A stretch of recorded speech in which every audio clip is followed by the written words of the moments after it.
As it was a couple of weeks ago, I have been asked to share a lesson, and this time it is on the family. And I am excited to be able to do that. And so I appreciate your listening. I appreciate your attendance at this lesson. I'd like to begin with Ephesians chapter 6, verses 1 through 4, as we talk about the family and its greatest needs. Paul wrote, "Children, obey your parents in the Lord, for this is right. Honor your father and mother. This is the first commandment with a promise, that it may be well with you and that you may live long on the earth. Fathers, do not provoke your children to anger, but bring them up in the discipline and instruction of the Lord." What are the greatest needs of home and families today? No, it is not education. It is not recreation. When Paul wrote his letter to the Ephesians long, long ago, he spelled out what was then, what is today, and what is for always the greatest needs of our homes and families.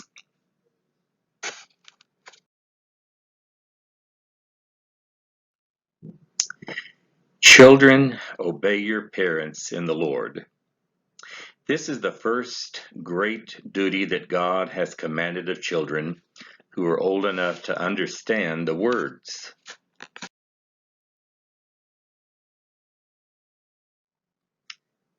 In the Lord, obey your parents in the Lord, so long as what they ask of you is in harmony with the Lord's will, so long as what they're asking is not contrary to God's law. And why is that? Why is that? Because it is right. It is right. The order of a family and of a society depends on it. Someone leads, someone follows. Honor your father and mother. When this command was first given in Israel in Exodus chapter 20, verse 12, a promise was attached to it, that your days may be long upon the land which the Lord your God is giving you. Honor your father and mother. Honor is a special command that goes deeper than obey. Our behavior anywhere, our behavior always reflects on our parents. What God is saying through Moses is to treat them with respect. As they get older, you will not always agree with them, but you must do the best you can to always respect them. Honor them by the way you talk to them. Honor them by the way you talk about them. As they grow older and you mature, you be patient with them. The time may come when you will need to care and provide for them as they once did for you.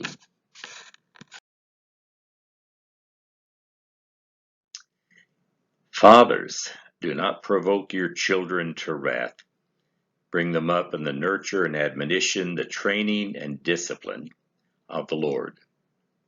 This is addressed to the fathers because the fathers are the heads of the home. Obviously, this also applies to mothers because they exercise their management of the house in keeping with what Paul tells Timothy in 1 Timothy chapter 5, verse 14. To bring them up in a way not to provoke wrath is to ask of them that which is reasonable. You correct them with love and understanding.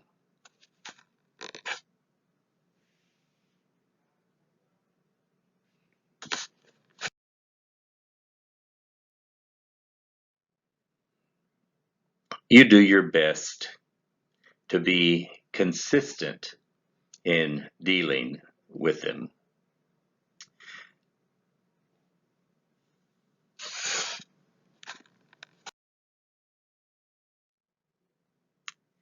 You raise them up in the training and admonition, the instruction, the discipline of the Lord. You teach them to know the Lord. You teach them to love the Lord. You teach them to respect the scriptures, to try to understand them, to be guided by them.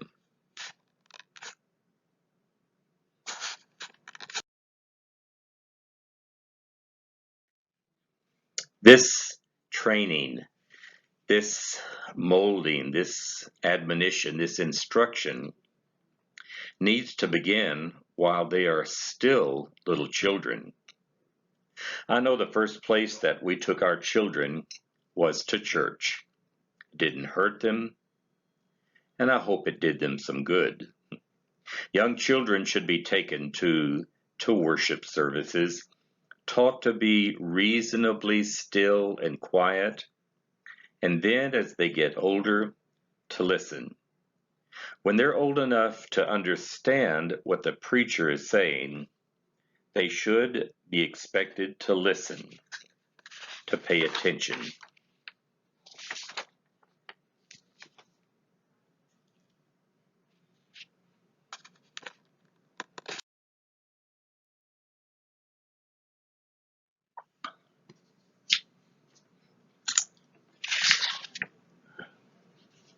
The second aspect of this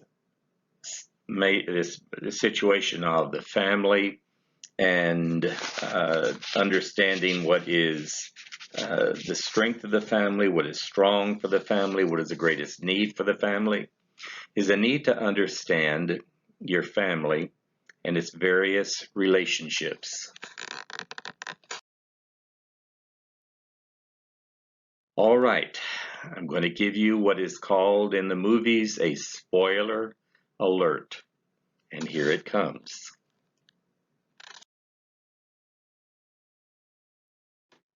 Men and women are different. Oh, thank you, Peter, for telling us that. We would never have figured that out. Duh, right. When we look at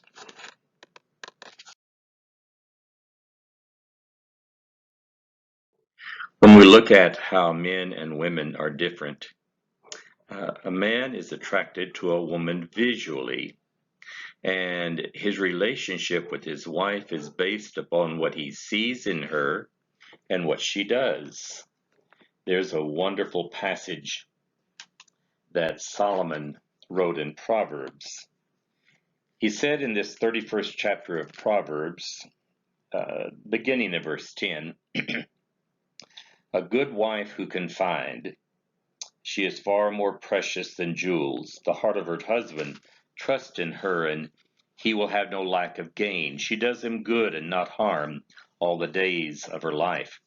She rises while it is yet night, and provides food for her household and tasks for her maidens. She considers a field and buys it. With the fruit of her hands she plants a vineyard. She girds her loins with strength and makes her arms strong. She opens her hand to the poor, reaches out her hands to the needy. Strength and dignity are her clothing, and she laughs at the time to come.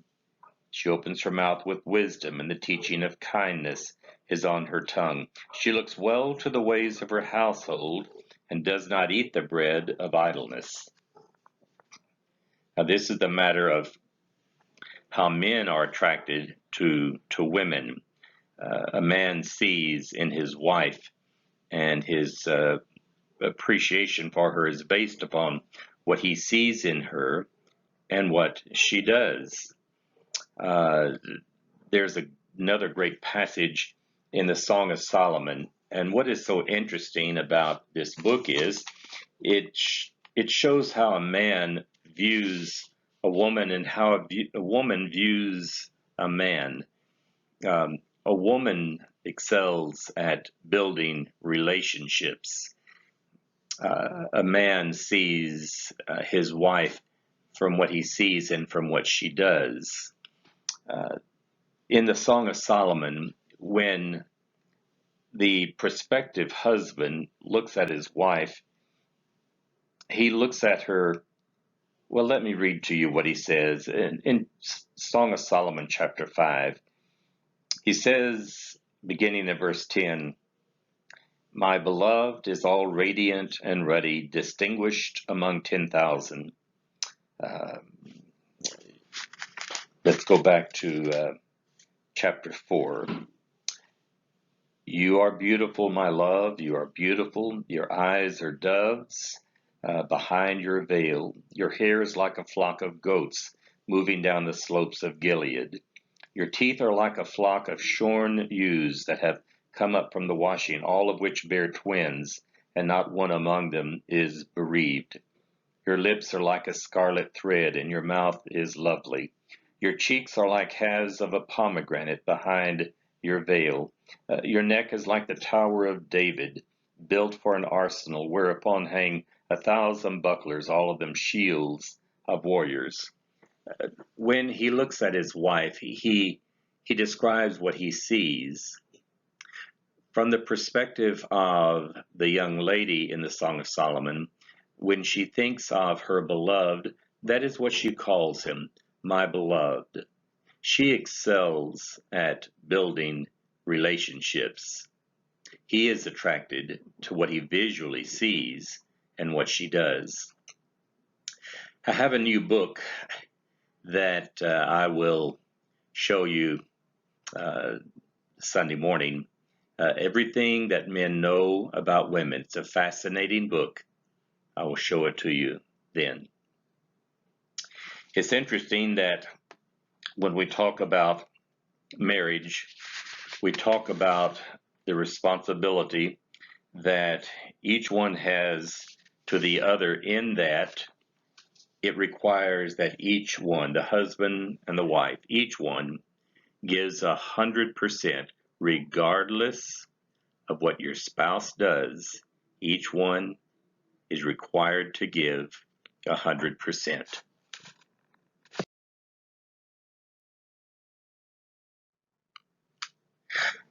Let's look back at the text of Ephesians 5, verses 21 through 28. Here Paul writes, "Be subject to one another out of reverence for Christ. Wives, be subject to your husbands as to the Lord. For the husband is the head of the wife, as Christ is the head of the church, his body, and is himself its Savior. As the church is subject to Christ, so let wives also be subject in everything to their husbands. Husbands, love your wives as Christ loved the church and gave himself up for her, that he might sanctify her, having cleansed her by the washing of water with the word, that he might present the church to himself in splendor, without spot or wrinkle or any such thing, that she might be holy and without blemish. Even so husbands should love their wives as their own bodies. He who loves his wife loves himself."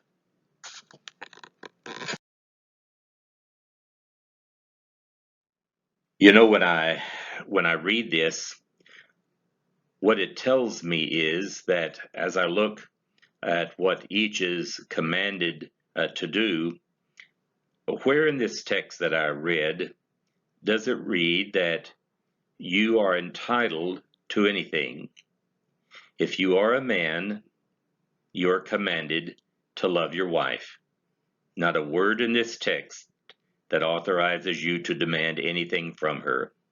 If you are the wife, you are commanded to respect your husband. There's not a word that authorizes you to demand anything from him. Godly marriage is not about you. It's about your spouse. The expectations that each of us brings to a marriage is really the enemy. It is the enemy.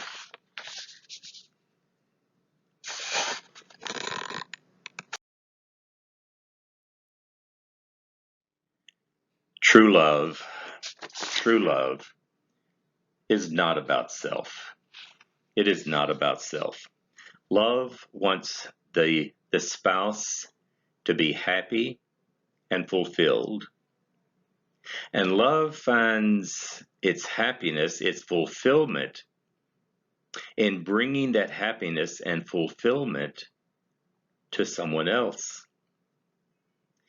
If loving myself takes priority over loving God or my spouse or my children, then loving myself is simply another way of expressing selfishness. Selfishness. How do I come to understand and to love the one to whom I am married? I need to learn what God, who designed marriage, wants me to know about my spouse and how I am to treat him or her. To understand and love my spouse, I need to love my spouse as if my spouse is desirous and wanting and has a need for the understanding that she is different from me. She has different likes and dislikes, and she is different from him, and he is different from her. I prove my love to her and myself by stop being selfish, and work on showing love, what is best for the other. I believe that if we do this, then we will answer the question about the greatest needs of the family today. Thank you for listening. God bless.